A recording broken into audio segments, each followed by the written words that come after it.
Salut à toi qui me regarde, j'espère que tu te portes bien, j'espère que cette vidéo te trouve bien. Bienvenue sur cette chaîne.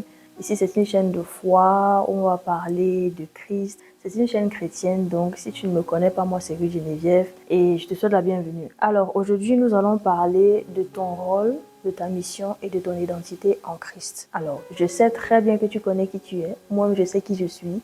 Dans ce monde présent, tu as sûrement une famille, tu as sûrement un travail, tu as sûrement des amis, tu as sûrement un rôle, ok? Tu as sûrement une identité, ok?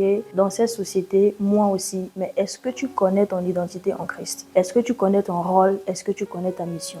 Je me suis rendu compte que beaucoup d'entre nous ignorons ce fait. À la fin de cette vidéo, nous allons comprendre ensemble que le chrétien a en fait une mission, il a en fait un rôle et il n'est pas venu sur terre par hasard. Allons-y. Aujourd'hui, nous vivons pour des choses périssables. Comme j'ai commencé dans l'introduction de la vidéo, j'ai dit que tu connais sûrement qui tu es par ton travail, par ta position dans la société, par ta position dans ta famille. Genre, par le travail de quelqu'un, ok, on peut lui attribuer un nom. Par exemple, les médecins, on va les appeler docteurs, les professeurs, on va ajouter professeurs sur le nom, les enseignants, d'accord? Tout ça nous donne une identité. Mais spirituellement, qui sommes-nous? Nous sommes beaucoup focalisés, sur le monde physique, sur le monde charnel. Pourquoi je parle de monde physique, je parle de monde charnel? Parce que déjà, nous, les êtres humains, nous sommes des êtres assez complexes. Parce que nous sommes faits de 3 dimensions. Du corps, de l'esprit et de l'âme. Le corps, c'est bien ce que nous connaissons, c'est la poussière. Dieu nous a formés de la poussière et nous retournerons poussière. L'âme, c'est ce qui viendra juger, c'est-à-dire c'est le centre de tes émotions, tes pensées, vraiment qui tu es, ton caractère, ta personnalité. Alors que l'esprit, ça vient de Dieu. L'esprit, c'est comme la conscience que Dieu te donne. Quand tu veux faire quelque chose qui est mauvais, c'est l'esprit que Dieu a mis en toi qui te dit « ne fais pas ça ». C'est l'esprit de Dieu qui te demande de ne pas le faire. Et l'esprit de Dieu va rentrer au Père après ton décès. Jusque-là, on comprend que l'homme est assez complexe comme être humain. Ce serait vraiment un tort, de se concentrer seulement sur la dimension physique et ignorer complètement la dimension spirituelle. Je fais cette vidéo aujourd'hui pour te dire que Dieu t'a créé pour un but, pour un objectif, La famille dans laquelle tu es né, le pays dans lequel tu es né, où tu résides à présent, ton rôle dans la famille, ta position, ce n'est pas par hasard. Ta tribu, ce n'est pas par hasard. Les langues que tu parles, ce n'est pas par hasard. Ce que tu as vécu dans ta vie, ce n'est pas par hasard. En fait, les circonstances, ce que la science nous fait croire que c'est le hasard, l'homme et la femme se sont trouvés, ça a formé un enfant, ce n'est pas un hasard. Dieu t'a créé pour un but. Et ce but, ce n'est pas de rester, aller au travail, non, aller à l'école, puis aller au travail, puis se trouver un partenaire, puis faire sa famille. Ça fait partie, Pourquoi ça fait partie? Parce que dans le livre de Genèse, le Seigneur a dit quoi? Allez, multipliez-vous, soyez féconds et remplissez la terre. Ça fait partie, mais ce n'est pas seulement ça. Quand il disait ça, il parlait à Adam le charnel, Mais après ça, il a aussi donné le commandement à Adam qui a dit, vous mangerez de tous les fruits de l'arbre du jardin, mais vous ne mangerez pas le fruit de l'arbre de la connaissance du bien et du mal, Donc on voit que à Adam, il a donné une instruction un peu physique qui est allez multipliez-vous, assujettissez la terre, remplissez la terre. Il a aussi donné une instruction assez spirituelle. Vous ne mangerez pas ça, vous ne ferez pas ça. On va aller un peu plus en détail. Donc, Dieu qui est le créateur du monde, a créé chacun d'entre nous avec un but spécial. Ça peut s'expliquer par le fait que nous sommes assez uniques. Alors, tu ne vas pas me trouver 2 frères qui sont nés de la même femme, grandis dans la même maison, être pareils. Nous sommes complètement uniques. Je dis même les jumeaux, qui ont partagé le même placenta sont uniques. Ils ont 2 âmes différentes, 2 manières de penser différentes. Nous sommes uniques, donc ça prouve qu'on a un rôle spécifique. Alors, pour expliquer ce fait, je vais prendre un peu l'exemple dans ma maison où je suis. On voit un peu le décor, ou bien dans ta maison, dans ta chambre, peu importe où tu habites, si tu es assez autonome. Regarde dans ta pièce, dans ta maison, tous les objets que tu as achetés avec ton argent, peu importe ce que c'est. Il n'y a rien que tu allais gaspiller avec ton argent qui ne te sert pas. Tout a un rôle. Tout ce que tu as payé un prix pour a un rôle. Je prends l'exemple sur moi, par exemple. Là où derrière moi, vous allez voir les objets qui ne servent à rien, mais qui sont juste là pour la décoration. Ça n'a pas de fonction, ça, non. C'est juste là pour décorer. Mais au moins, c'est le rôle de décorer là, ça sert à quelque chose. Je ne sais pas si vous voyez où je veux en venir. Ça sert vraiment à quelque chose. C'est un peu ça que je veux dire. Tout ce que j'ai acheté dans cette maison-ci, que ce soit même le balai, que ce soit la chaussure, je vais regarder si c'est pas moi, c'est assez confortable pour marcher avec, que ce soit les ustensiles de cuisine, etc. Tout ce que je paie un prix, ok, pour ça, ça a un rôle particulier dans ma maison, ça a un rôle particulier pour moi, ça me sert moi. Il n'y a aucun objet chez moi, ok, qui va dire que je vis ma vie pour moi. Pourquoi l'homme aussi va dire qu'il vit sa vie pour lui? Nous avons été créés par Dieu, dans le monde de Dieu. Donc nous servons Dieu, le Créateur. Nous sommes des hommes, nous avons été faits à l'image et à la ressemblance de Dieu. Ça dit ainsi que Dieu crée, nous aussi nous créons. Nous créons par exemple, il y a toute cette civilisation-là, c'est nous qui l'avons fait, ok? Il y a les appareils par exemple, l'appareil avec lequel je filme actuellement, là c'est mon téléphone. Ça me sert. Mon téléphone est même quasi comme mon mini ordinateur. Je fais quasi tout avec de nos jours. Tout ce que je vais acheter, mettre chez moi comme une commodité, comme quelque chose qui m'appartient, est là pour un but. S'il y a quelque chose dans cette maison qui ne me sert pas, mais même pas comme décoration, comme des choses inutiles que j'ai mis là-bas derrière, s'il y a quelque chose qui ne me sert pas dans cette maison, c'est que ce n'est qu'une question de temps. Bientôt, je vais faire le ménage, je vais nettoyer et ce sera la poubelle. Et c'est pareil pour Dieu. C'est lui qui a créé ce monde. C'est lui qui a créé les êtres humains. Donc, ne pensons pas que nous sommes ici seulement pour nous. Je suis ici, je fais ma vie, je fais mon business, je gagne mon argent, je voyage. Tous mes plaisirs, toujours moi, mes plaisirs charnels, ce que je veux. Je me mets en couple avec qui je veux. Je pars dans le pays que je veux. Toujours ce que je veux, non. Si je ne me suis pas créé moi-même, même mes parents ne savent pas par quel miracle j'ai fait pour arriver ici. Ok, oui, la femme porte l'enfant dans son sein, mais elle ne sait pas ce qui se passe à l'intérieur. Même pas les scientifiques ont pu expliquer ce qui se passe à l'intérieur. Donc, si même mes parents ne peuvent pas m'expliquer comment j'ai fait pour arriver ici, ça veut dire que j'ai un but, j'ai un rôle. Je ne suis pas ici par hasard. Je sers à quelque chose. Et le simple fait que je sois aussi spéciale, je sois aussi différente, me montre que je sers à quelque chose. Pour vous expliquer, je vais prendre toujours l'exemple dans une maison. Ok, dans cette maison par exemple, ou bien dans la tienne, il y a différents objets de différentes formes, formés de différents matériels. Il y a les objets, je prends encore l'exemple pour ceux qui sont derrière moi, qui sont assez vides. Il y a quoi dire qu'il y a à l'intérieur. Il y a d'autres objets qui sont bien plus complexes que les autres, comme les objets électroniques, la lumière qui est en face de moi. Il y a la télévision, il y a le matelas qui n'est pas un objet électronique, mais qui est formé d'une forme différente, qui est assez mou. Donc, vous allez voir que nous, les êtres humains, nous sommes assez différents l'un de l'autre. Donc, le simple fait qu'on a des caractéristiques différentes par rapport à l'autre montre qu'on a des rôles différents. Donc, tu peux comprendre facilement ta mission seulement en te regardant. Pour entrer mieux dans le vif du sujet, je suis en train de parler là par exemple des talents, de comment Dieu t'a formé. Tu vois quelqu'un depuis qu'il est né, il aime parler. Il aime parler à des foules. Peut-être c'est un speaker. En anglais on dit un speaker. On dit motivational speaker, mais c'est pas seulement ça qui existe. Ça peut être que c'est un pasteur, ça peut être que c'est les youtubeurs comme les nous-ci. Ça peut être tellement de choses.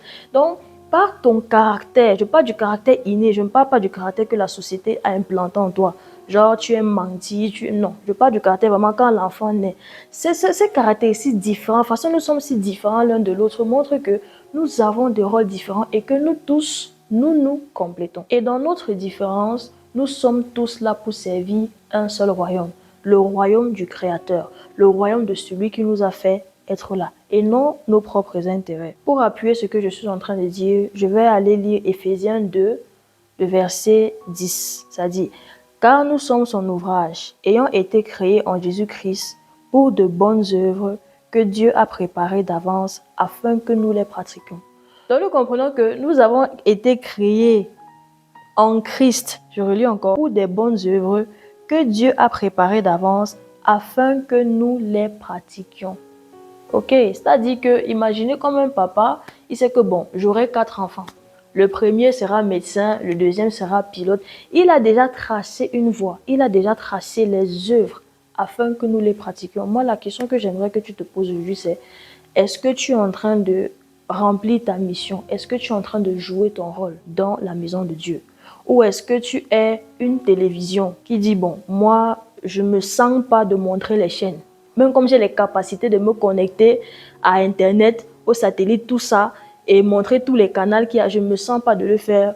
Moi, j'ai envie de jouer le rôle du ventilateur. Je ne sais pas si vous comprenez mon analogie. Est-ce qu'aujourd'hui, tu sers au corps du Christ? Toi qui as reçu Christ dans ta vie, c'est quoi ta mission que Dieu t'a donnée? pour servir le royaume. Je viens t'exhorter par ce message à cesser de servir tous les autres dieux que tu sers, oui. Parce que si tu ne sers pas Dieu, tu sers un autre. Si tu ne sers pas Dieu, tu sers le Dieu du moi. C'est-à-dire, c'est moi avant toute chose. Tu te sers toi-même. Si tu ne sers pas Dieu, tu sers le Dieu argent. Surtout dans la société dans laquelle on se trouve maintenant. C'est le hustle, hustle, hustle. Tout c'est le hustle. Tout c'est, il faut se battre, il faut faire de l'argent. Même s'il faut prendre la vie de quelqu'un, il faut faire de l'argent. Ça, c'est à servir le Dieu mormon. D'autres ont des ambitions qui sont comme ça. Ça dit, ça les dépasse en taille. Là, tu es déjà en train de servir un autre Dieu. Cette vidéo aussi pour t'exhorter à retourner vers ton Créateur. Dieu ne t'a pas créé pour toutes ces choses-là. Car la Bible dit, cherchez premièrement le royaume des cieux et sa justice, et toute autre chose vous sera donnée par-dessus. Si tu te trouves en train de servir un idole, ça peut être n'importe quoi, même le travail, je vous dis. Le travail qui nous permet qui nous permet d'être aisés. Ok, avoir ne serait-ce que de quoi manger.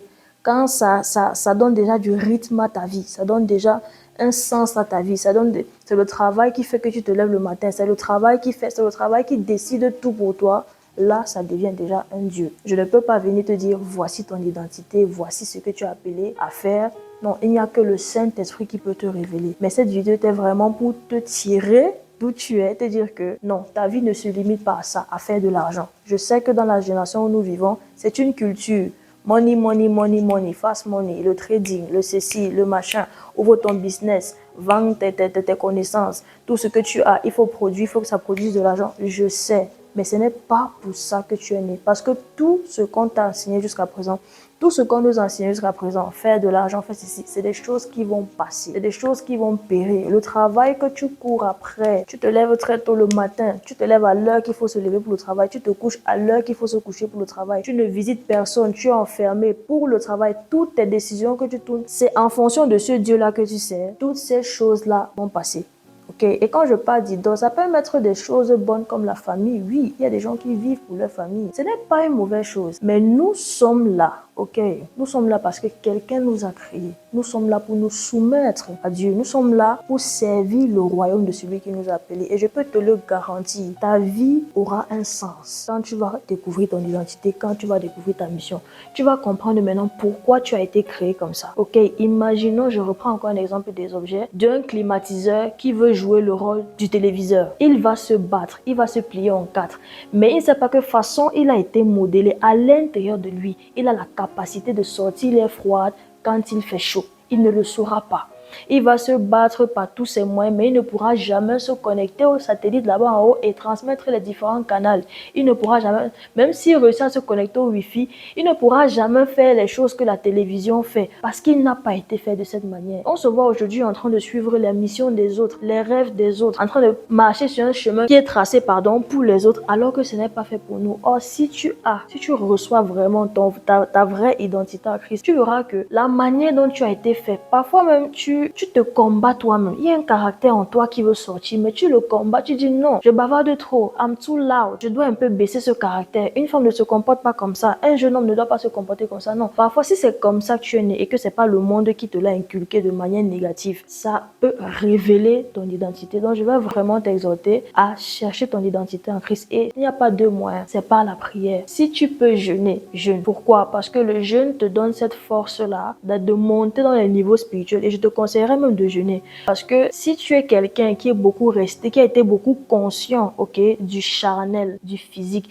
ce sera difficile que comme ça, du jour au lendemain, tu sois charnel du spirituel et que tu commences à comprendre les révélations de Dieu. Ok, ce sera difficile. Donc, je vais te demander de jeûner pour que ça puisse monter ton niveau spirituel. Faut pas avoir peur. Le jeûne, c'est rien. C'est juste t'abstenir de la nourriture. Pendant quelques temps, pendant quelques heures, c'est rien.